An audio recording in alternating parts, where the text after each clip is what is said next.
se equivocaron de magistral, ni tampoco yo confundí el título de esta clase o de este encuentro con su contenido. Pero claramente hay una contradicción entre el título de esta magistral y la fotografía que compartí. Esa fotografía fue tomada de la carpeta de una niña que estudia cuarto grado en una escuela de la ciudad de Santa Fe. Claramente, esa imagen muestra que su profesora, su maestra, no construye metodológicamente una propuesta de enseñanza, sino por el contrario, se inscribe en una racionalidad instrumental. Sabemos, a partir de lo trabajado, que la racionalidad instrumental reduce lo metodológico a una serie de técnicas y de procedimientos, ¿sí? En verdad, dice Gloria Edelstein, el instrumentalismo, según algunos intelectuales, mostraba un cierto fanatismo por lo metodológico. Y ella dice, esto no fue así. Lo que sí mostró el instrumentalismo fue un empobrecimiento de lo metodológico al simplificarlo a una serie de técnicas y de procedimientos que era importante aplicar de una manera exacta y casi algorítmica. Esa racionalidad instrumental, como hemos visto, ¿no?, muestra o da cuenta del desarrollo, podríamos decir, de la puesta, tanto de la previsión, la puesta en marcha de una clase, ¿sí?, de una propuesta de enseñanza, desgajando, ¿sí?, las decisiones sobre el cómo enseñar, del contenido y su problematización, de los sujetos que aprenden y del contexto. Pues el instrumentalismo hace foco en el control de los comportamientos y de los procedimientos pensándolos en términos universalistas. Y esto condujo a la construcción de una cierta identidad docente, a una cierta forma de ser maestro, ¿no? Justamente lo importante resultaba convertirse en una especie de ingeniero conductual que tenga habilidades, destrezas para desarrollar los aspectos ligados al método sin necesidad de problematizar el contenido sobre el que se trabajaba. Y esto es lo que se ve en esta fotografía. Se ve un maestro que consciente o inconscientemente se posiciona en un discurso instrumental que empobrece profundamente la enseñanza y por lo tanto la posibilidad de construir aprendizajes. Ahora bien, ese discurso instrumental que en la Argentina se desarrolló con fuerza en la década del 60 y del 70, en verdad desdibujó debates sobre lo metodológico que a mediados del siglo XX efectivamente se daban en nuestro país, se daban en nuestro contexto, se daban en nuestra ciudad, en nuestra provincia, en Latinoamérica. Y hago referencia a aquellas experiencias que mostraron una singular apropiación de los principios de la Escuela Nueva, ¿sí?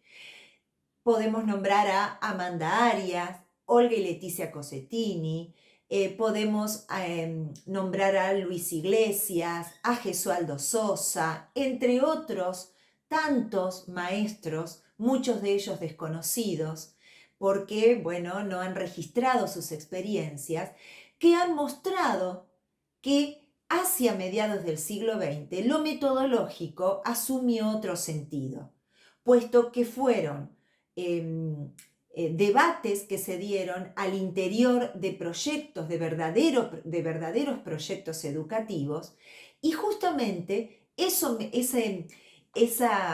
decisiones metodológicas se pensaron en íntima relación con los contenidos a enseñar. Pues bien, la historia transcurrió, el instrumentalismo pasó, tuvo una fuerte penetración dentro del colectivo docente, ¿no? De los discursos, tuvo una amplia aceptación en el colectivo docente y como planteaba en un encuentro anterior, hoy lo encontramos, ¿sí? Parafraseando a Jimeno Sacristán, con nuevos ropajes. ¿Qué podemos hacer para tomar distancia de esas prácticas? ¿Por qué es importante tomar distancia de esas prácticas? ¿Y qué cuestiones tenemos que tener presentes, ¿sí? Para poder hacerlo? En este sentido, Gloria Edelstein hace foco en esta problemática en dos textos, entre otros tantos posibles, ¿no? En un primer momento, ella plantea esta necesidad de debatir lo metodológico en un capítulo que escribe en un libro que se llamó Corrientes Didácticas Contemporáneas. Y vuelve a retomar esa problemática en su última publicación, que es Formar y formarse en la enseñanza. Gloria Edelstein propone concebir la construcción metodológica como un proceso complejo de gestación de propuestas de intervención, ¿sí? En este sentido, para llevar adelante ese proceso complejo de gestación de propuestas de intervención, ella recupera algunas referencias de lo que se denomina la agenda clásica de la didáctica, como es, por ejemplo, el debate en torno a los contenidos, y propone reconstruir, si esa agenda clásica de la didáctica, construyendo un registro ampliado que permita hacer foco en la necesaria articulación entre forma y contenido, o bien entre método y contenido. Esa articulación, ese vínculo indisociable entre contenido y método se constituye, según Gloria Edelstein, en la clave del proceso de construcción metodológica. Gloria Edelstein sostiene que la construcción metodológica deviene fruto de un acto singularmente creativo de articulación entre la lógica disciplinar, las posibilidades de apropiación de ésta por parte de los sujetos y las situaciones y los contextos particulares que constituyen los ámbitos donde ambas lógicas se entrecruzan. La adopción por parte del docente de una perspectiva axiológica e ideológica incide en las formas de vinculación con el conocimiento, cuya interiorización se propone y, por lo tanto, también deviene o tiene su expresión en la construcción metodológica. Si nos ponemos a desgajar o a desarmar esta idea que Gloria Edelstein plantea, ¿sí? Esta definición que ella plantea en su texto, esta diapositiva, también elaborada por ella, nos ayuda mucho, ¿sí? Como primera cuestión nos dice, bien, si nosotros inscribimos nuestras prácticas de enseñanza en el campo de la didáctica crítica, no podemos simplificar lo metodológico en técnicas o procedimientos, sino por el contrario, es fundamental reconocer que lo metodológico es o da cuenta de una síntesis de opciones teóricas, ¿sí? Y esto lo vamos a analizar en lo que continúa. Construir lo metodológico se opone, es lo contrario a aquello que se prescribe como orden único para enseñar y aprender desde la racionalidad tecnocrática. ¿Quién construye lo metodológico? ¿Quién lleva adelante ese proceso intelectual de reflexión, ¿sí? De toma de decisiones, asumiendo el lugar de intelectual? El maestro, ¿sí? Que se convierte en un sujeto actor, ¿sí? Que recupera, ¿no? El aula, puesto que se posiciona como aquel que toma decisiones en torno a la enseñanza. ¿Articulando qué cuestiones? 3 lógicas, ¿sí? Dice Edelstein. La lógica de las disciplinas, de los sujetos y del contexto. La lógica de la disciplina implica reconocer que no puedo construir lo metodológico, es decir, pensar el cómo enseñar, por fuera de las definiciones en torno al contenido. Es decir, no puedo pensar lo metodológico si no he realizado un proceso de reflexión, selección y organización de los contenidos a enseñar. Para esto, es fundamental tener presente el encuadre curricular que se plantea a través de diferentes diseños curriculares, ¿sí? En función de, cada jurisdicción, ¿sí? A nivel nacional, en este momento histórico, nosotros contamos con los NAP, los núcleos de aprendizajes prioritarios, que hacen al encuadre, curricular, pero que cabe aclarar que no son diseños curriculares, ¿sí? Sino que son documentos que están escritos en clave de derechos y que plantean, en consecuencia, cuáles son los aprendizajes que se debe procurar alcancen los niños y niñas en diferentes niveles de la formación. Frente a esto, en los NAP se explicita que quien asume un compromiso frente a la generación de esos aprendizajes es la enseñanza, es decir, es el que enseña, el maestro, el profesor. El encuadre curricular sin duda que tiene importancia, ¿no? Porque allí encontramos definiciones y acuerdos a partir de las políticas educativas de cada momento histórico. Pero a su vez, esa lógica o esa dimensión epistemológicamente objetiva, ¿sí?, sostiene Edelstein, se construye a partir de meternos, de adentrarnos, de explorar, problematizar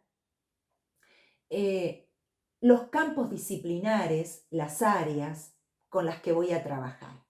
Esto implica, ¿sí?, reconocer la historia de esas disciplinas, reconocer el estado del arte, es decir, cuáles son los antecedentes, cuáles son los debates que en esa disciplina se sostienen en este momento, cuáles son los conocimientos que valen la pena ser enseñados y desde qué lectura o desde qué perspectiva de análisis. Esto implica, sin duda, un trabajo de estudio, ¿sí?, un trabajo en torno al conocimiento que debe desarrollar el maestro. De esta manera, esa lógica de las disciplinas articula con la de los sujetos. ¿Por qué?